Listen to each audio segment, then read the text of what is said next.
ஓம் நமோ பகவதே சாயிநாதாய. இப்போது வரக்கூடிய சித்திரை வருடப்பிறப்பு, புது வருடப்பிறப்பு, தமிழ் வருடப்பிறப்பு, விசுவாவசு வருடப்பிறப்பு, 38வது வருடம் முடிஞ்சு 39வது வருடம் இந்த வருடம்.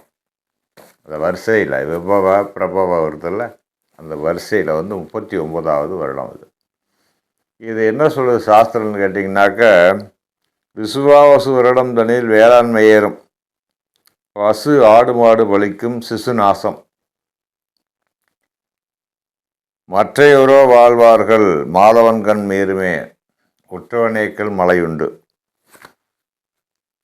இது என்ன அர்த்தம் அப்படின்னு கேட்டிங்கன்னா, விசுவாவசு வருஷத்தில் நல்ல மழை, நல்ல சுபிட்சம் உண்டு, பசு ஆடு மாடு நல்லா வளரும், விருத்தி அடையும், விவசாயம்லாம் நல்லா இருக்கும், விவசாயம் செழிக்கும், விவசாயிகள் நல்லா வாழ்வாங்க, விவசாயம் பழிக்கும் அப்படிங்கிறாங்க ஞானிகள். அதனால் விவசாயம் நல்லா பழிக்கும், அதில் குறையில்லை.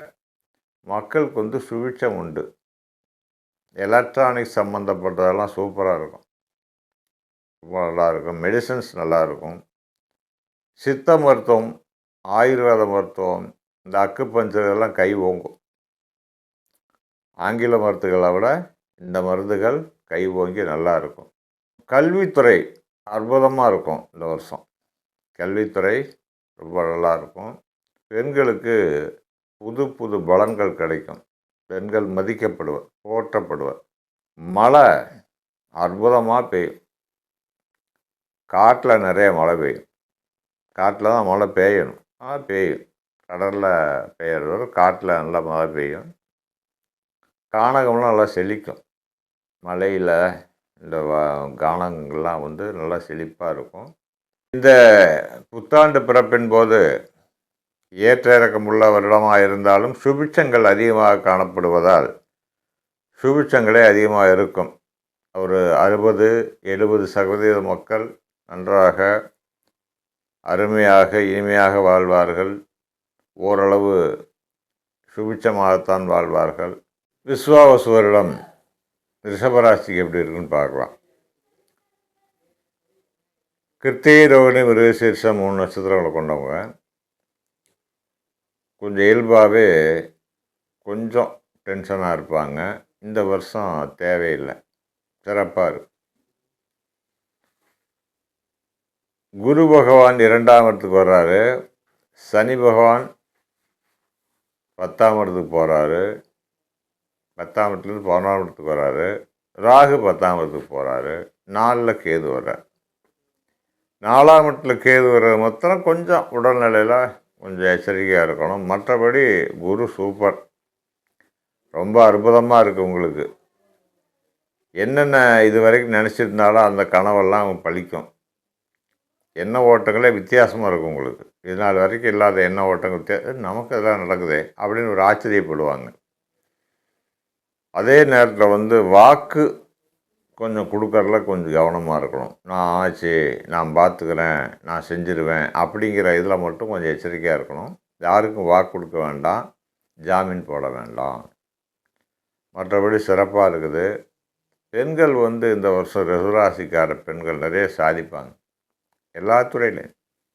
உதாரணம் மருத்துவத்துறை, ஹோட்டல் தொழில், பூ வியாபாரம், அதாவது இந்த பொக்கேயெல்லாம் ரெடி பண்ணி வைக்கிறாங்களே, அதெல்லாம் ரொம்ப சிறப்பாக இருக்கும் பெண்களுக்கு.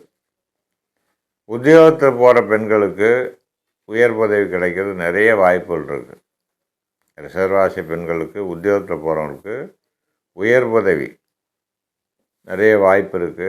வருமானத்தை அதிகமாக கொடுக்கும், சிறப்பான பலனை கொடுக்குது, சிறப்பான வண்டி வாகனத்தை கொடுக்குது பெண்களுக்கு. இது நாள் வரைக்கும் வண்டி வாகனம் இல்லாத பெண்கள்லாம் புதுசாக வண்டி வாகனம் வாங்கிக்குவாங்க, நல்லா சிறப்பாக வாழ்ந்துகிட்ருப்பாங்க, ஒன்றும் பிரச்சனை இல்லை. ஆண்களுக்கு அப்படி தான், கொஞ்சம் டென்ஷன் ஆகாமல் இருக்கணும், அவ்வளோதான். டென்ஷன் ஆனால் சின்ன உடல் உபாதைகள் ஏற்படும்.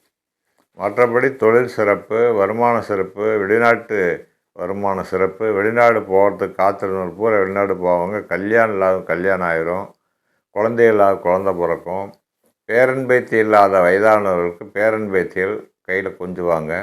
அந்த மாதிரி அமைப்பெல்லாம் இருக்குது, சிறப்பாக இருக்குது. இவங்களுக்கு வந்து 85% நல்லா இருக்குது, ரொம்ப சிறப்பாக இருக்குது. அவங்களுக்கு நல்ல வருமானம் பார்ப்பாங்க, புது தொழில் அமையும், புதுசாக வந்து வீடு கட்டுறது, புதுசாக வண்டி வாகனம் வாங்கிறது, பெரிய காராக வாங்கிறது, இதெல்லாம் ரொம்ப சிறப்பாக இருக்குது.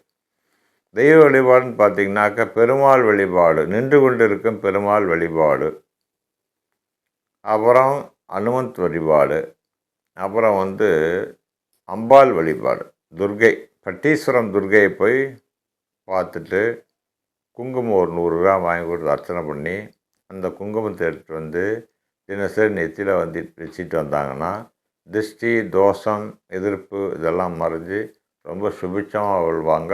வாழ்த்துக்கள்.